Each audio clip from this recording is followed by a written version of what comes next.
En principio tenemos que pensarnos insertos dentro de la naturaleza y no pensar la naturaleza como un recurso exclusivamente.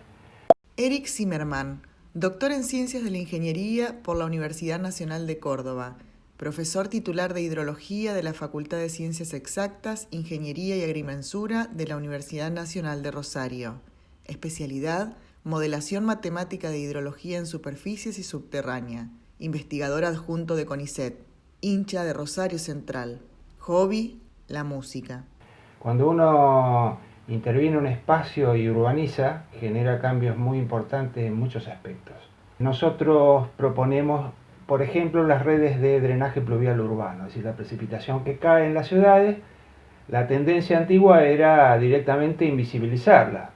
Entonces, estos espacios de naturaleza verde, que son permeables, permiten el almacenamiento de agua y la reducción de los excedentes de superficie. La reducción, por lo tanto, de la infraestructura pluvial urbana. La ciudad tiene que tener una estabilidad dimensional y social. Es decir, no puede quebrarse en los barrios en mil pedazos porque entró un desarrollador inmobiliario y mandó una torre de 60 pisos. Canela Grandi, arquitecta, docente de la Facultad de Arquitectura, Planeamiento y Diseño de la Universidad Nacional de Rosario. Apasionada de la arquitectura, la sociedad y el ser humano, sobreviviente de las ideas del siglo XIX. Si la idea de ciudad es solamente un puesto, una posta, un lugar donde por determinado periodo de tiempo viene la guita de los granos y después vuela, y ninguna ciudad es sustentable ni sostenible. Si además la explotación de esos recursos se da en términos ecológicamente inviables a corto tiempo, con menor razón. Ciudadanía y desarrollo son las claves de que podamos contar con ciudades sostenibles. Juan Carlos Venecia, especialista en desarrollo local, director del Programa de Infraestructura de la Universidad Nacional de Rosario y fundador del Instituto de Desarrollo Regional. Cuando planteamos ciudades sostenibles y accesibles, en realidad estamos hablando de ciudadanía y desarrollo. La primera la constituyen los derechos y las obligaciones de cada uno de nosotros. En lo segundo, la posibilidad de que tengamos todos de crecer en forma equilibrada, equitativa y sostenible en un ámbito territorial. Nosotros hemos hecho estudios con estudiantes de ingeniería civil y hemos detectado, por ejemplo, para algunas cuencas urbanas de Rosario, que engloban un sector de Fisherton, por ejemplo, que bueno, hace unos años atrás ha sido inundado y cosas que no tenían ni antecedentes históricos de eso. Pensando en situaciones futuras, en escenarios futuros, si nosotros impermeabilizamos todo el espacio que actualmente no está impermeabilizado, por ejemplo, en ese sector, el costo de infraestructura necesario en un futuro va a ser 10 veces más grande que si sostenemos estos espacios verdes. Si nosotros somos solamente una cadena en un consumo de escala muy grande, no vamos a poder sobrevivir, porque lo que sustentó a la ciudad fue el desarrollo de los talleres, el desarrollo de la industria propia y todo eso. Es decir, la ciudad debe pasar desde el primer grado de la escala productiva, es decir, de la producción primaria a la última, que es la producción de servicios y fundamentalmente la producción informática. Pero todo eso en atención a los recursos y a los requerimientos propios de sus ciudadanos. Para casi todas las cuencas de Rosario poder sostener esos espacios verdes, que además tienen otros servicios ecosistémicos, no solamente esta mirada sectorial desde la infraestructura pluvial, significativamente se reduce el riesgo de inundación por esas situaciones. Esa es una mirada constructiva futura hacia las planificaciones de las urbanizaciones. Si no existe autosuficiencia y relativo isoestatismo, la ciudad no es sustentable. Si ese isoestatismo, es decir, esa base de sustentación de la ciudad, está basada en una explotación que envenena la tierra, como es la explotación sojera, de hecho es de ninguna manera sustentable y nosotros en 50 años, que yo no voy a estar, pero ustedes sí, van a ver el agotamiento de la tierra y el agotamiento definitivo del modelo. Yo creo que existe la posibilidad, sin duda, de planificar la ciudad, existe más que nada la necesidad como estoy enlazando las ideas de la ciudad inteligente con la idea de un control único y centralizado, por supuesto no puedo estar de acuerdo. El paradigma para mí sigue siendo la dispersión, para mí sigue siendo la distribución, el alcance de todos los ciudadanos de terrenos propios, la separación entre las personas. En el contexto de la llamada revolución digital, está de moda plantear las Smart Cities, pero si no contás con una planificación territorial adecuada, un uso de suelo acorde y la posibilidad de contar con estructuras de servicios públicos adecuados en términos de energía y saneamiento, con una conectividad que permita el desarrollo integral, podemos estar todos conectados, pero no vamos a estar hablando de una ciudad inteligente. Me parece que esas cosas no pueden existir. Me da la sensación de que la inteligencia humana aplicada a la ciudad puede generar formidables respuestas. Ray decía, si las fuerzas del bien se unieran, qué magnificencia podrían mostrar. Y eso lo decía en pleno desarrollo de la Segunda Guerra Mundial. La construcción de espacios ciudadanos y la sostenibilidad ambiental pública hoy se encuentran interpelados por la emergencia del COVID-19.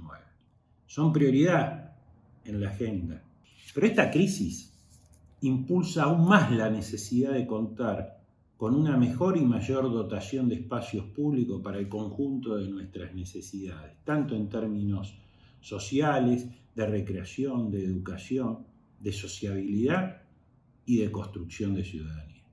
Ray también decía, en los años 50, cuando se había desarrollado el satélite y la televisión, decía, por medio de los modernos medios de comunicación, podremos comunicarnos cada vez más inteligentemente y, por lo tanto, cada vez menos. No hay que concentrar más, ya se concentró demasiado. Ahora hay que distribuir, les guste o no les guste, con el Estado, por supuesto. Frank Lloyd Wright, que era un individualista, que era un tipo que fue el modelo para el manantial de Ayn Rand. Frank Lloyd Wright decía que el mejor presidente de los Estados Unidos fue Franklin Delano Roosevelt, y hasta los últimos años de su vida le hacían reportaje a fines de la década del 50, cuando murió, y hablaba de el presidente. El presidente era aquel que puso en orden a la sociedad, que puso en marcha el New Deal, que puso en marcha la construcción pública, también que puso en marcha una guerra formidable, ¿cierto? Pero ese tipo era el Estado presente.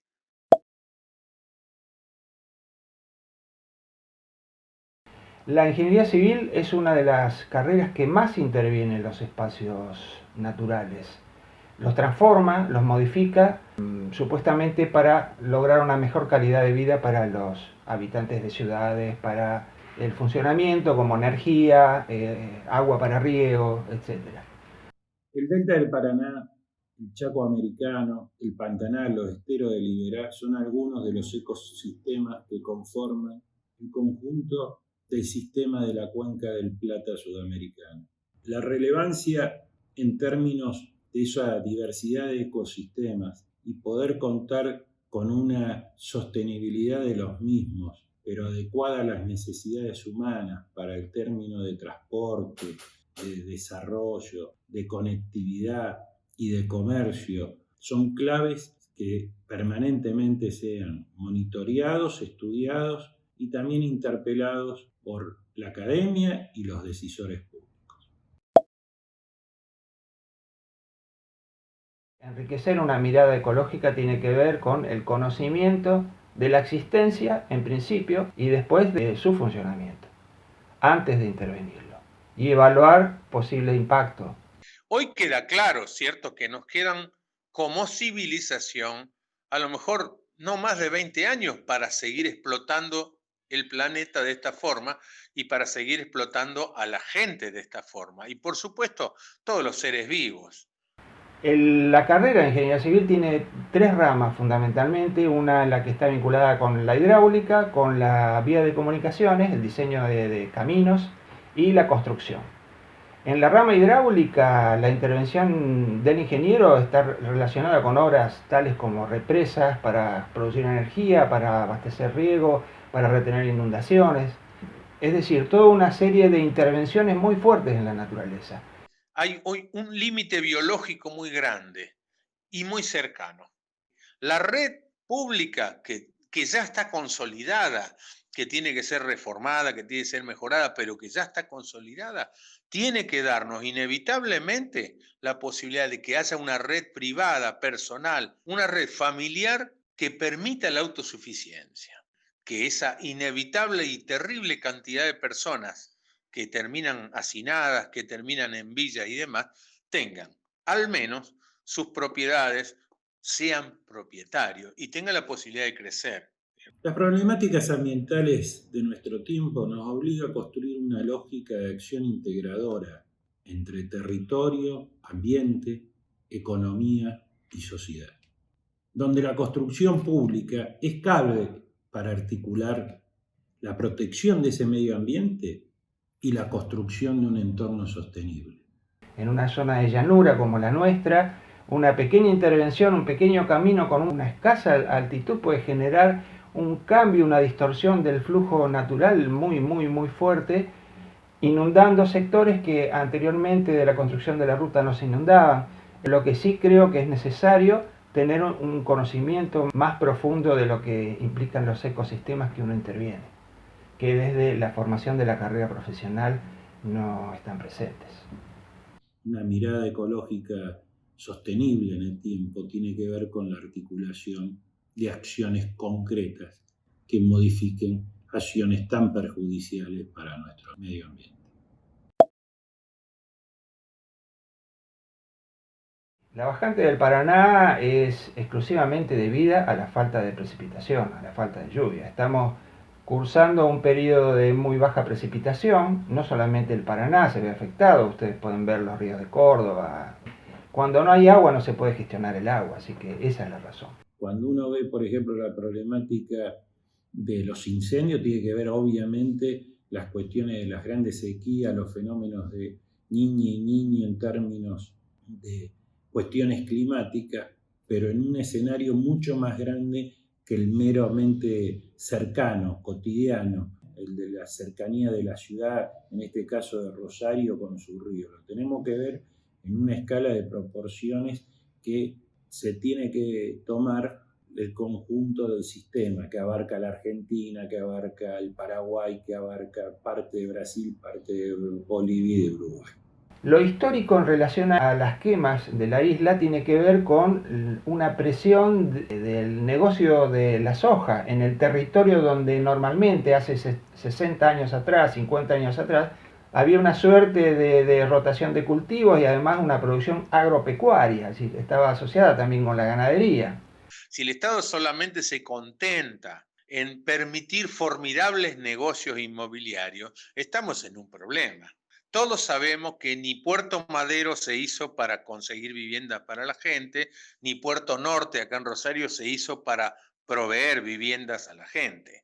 Tenemos que entender que en realidad, ante algunas situaciones, la bajante, que son situaciones milenarias, en realidad contamos con una información reciente, meramente centenaria.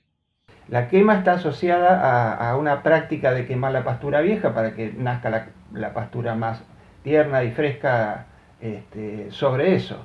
Pero esa quema también tiene involucrada una pérdida de biodiversidad, pérdida de flora y de fauna, más allá de que sea intencionado o no la quema. Aparecen muchos factores y en general uno mira la naturaleza como un recurso explotable. Entonces esa visión extractivista solamente la contempla de un aspecto económico. Y acá hay varias cosas que hay que tener en cuenta. No solamente el aspecto económico, sino el aspecto social, el aspecto ambiental, etc. Todas estas cuestiones que también deberían estudiarse en la carrera de Ingeniería Civil.